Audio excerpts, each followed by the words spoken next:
Well, it's harder to find a game that has bigger stakes in Week 4 than this one in 9-man tonight. Third-ranked Linton HMB on the road at fifth-ranked Grant County Flasher. It's the first home game of the season for the Storm, and it could help decide who has home field advantage in the playoffs. These are the only two undefeated teams left in Region 4, so this could ultimately also determine a region champion.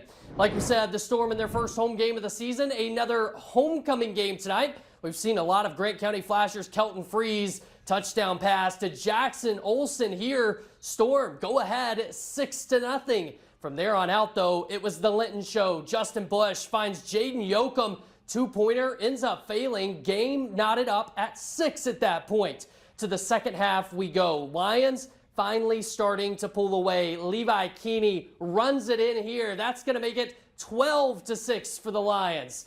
Second verse just as nice as the first. Check out Bush once again finding his man Yoakum. Two-score game and make it number 2 for Yoakum.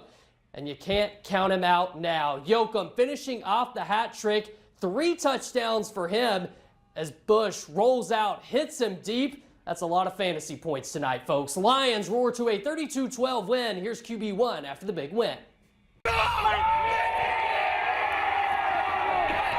First half wasn't pretty. We knew we had to clean up stuff. Came out the second half ready to fire. Didn't let our first half downs get into our second, and we just came out ready to go. It means a lot. We got a big win on the road, but we have to focus on our next game, next biggest game, and that's the next game. We'll continue to work on Monday. We'll get back at it. Well, the Lions play at Napoleon Gackle Streeter next week. Number 2, Lemoore on the road at South Border, who is receiving votes. The Lobos took care of business tonight, and it started early. It only took 12 seconds for Lobos running back Gunnar Thilges to break free. That's good for the first score of the ball game.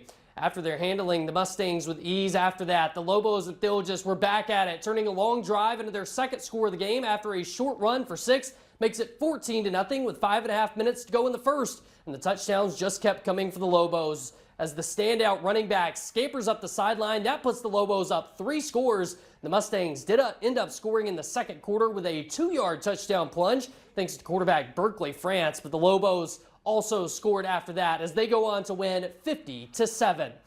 Other 9-man action, Napoleon Gackle Streeter wins 22-8 over Richards and Taylor Hebron. New Salem wins at Beach. A couple other games going late tonight as Kidder County up 10 against Hettinger Scranton.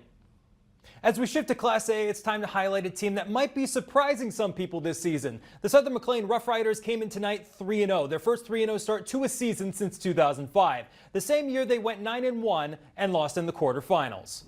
Looking to make it 4-0 against Shiloh Christian. Skyhawks hoping to bounce back after a Week 3 bye. Rough Riders up 8-3 here. 4th down for Shiloh, but the Rough Riders are hunting. Caleb Benning comes up with a shoestring tackle for the turnover on downs. Rough Riders driving the other way late in the third. Pass across the middle of the field. Jack Pelham comes up with the pick. Ball for the Skyhawks.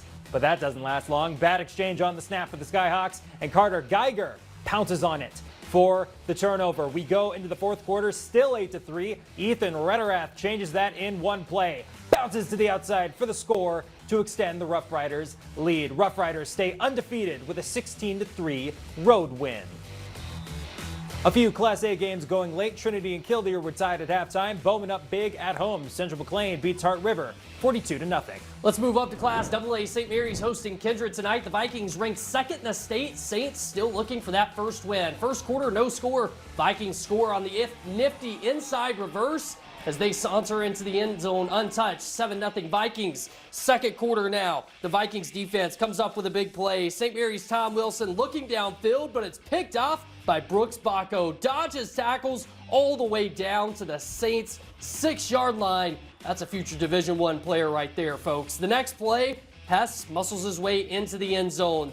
The PAT was no good as the Vikings go up 13-0. They flex their muscles on a way to a 34-7 win. Elsewhere in AA, Grand Forks Central tames the Mavericks in a 44-21 win. Central Cass beats Jamestown 27-18.